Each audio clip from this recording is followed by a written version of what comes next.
I am doing a close reading on Push on page 111.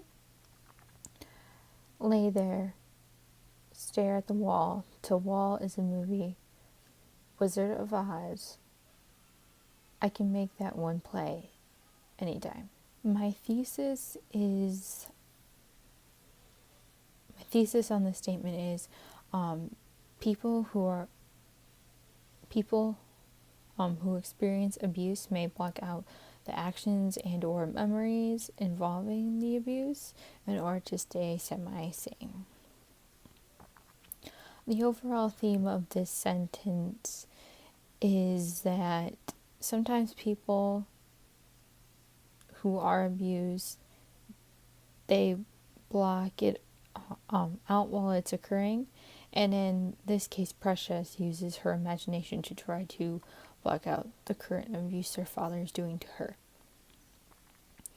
The texture for this sentence would be there are some mistakes in grammar and punctuation, but this also helps convey the main character's struggle with learning to read and write, as we learn throughout the novel while she's trying to get her GED. The context. The location of the sentence helps provide a sense of normal that Precious experienced since she was little. So the following abuses became normal to her. And following the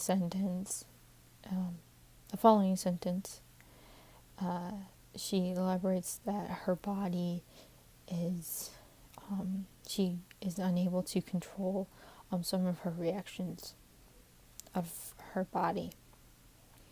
An assessment would be that she expresses how her father's abuse has become a common occurrence for her.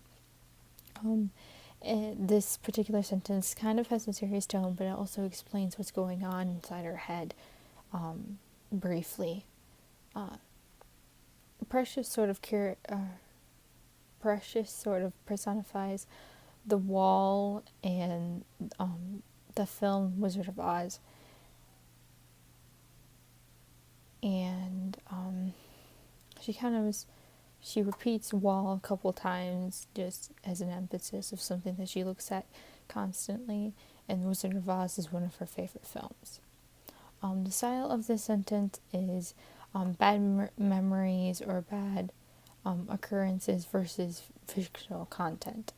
It has significant pauses where there are differences in meaning or ideas that she tries to elaborate, but it's kind of choppy, so it doesn't flow from one point to another very seamlessly.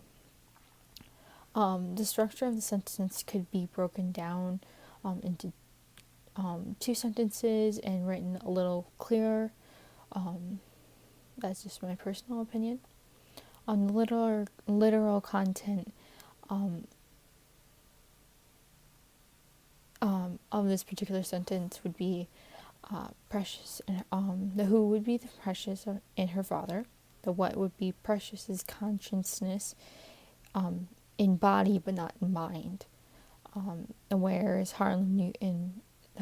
this particular story takes place in Harlem, New York, in 1988 and 1989. The author puts an emphasis on the wall and the Wizard of Oz. And the figurative language in this sentence, Precious says, lay there, stare at the wall till wall is a movie. So she uses her imagination to try to block out what is going on in her life at that very moment. Personal thoughts about this particular sentence would be that it has evidence that Precious is doing all that she can to stay sane during her current situation at that time. The stress and anxiety is causing her to have issues trying to balance what is real and what is not. So, in an earlier part of the book, she can't decipher. There are times where she's having a dream and then she wakes up and she can't, it sounds like she's not fully awake, or she's still within a dream. And and the stress might also be causing other underlying issues, such as the fact that she can't sleep and she's kind of depressed part of the time.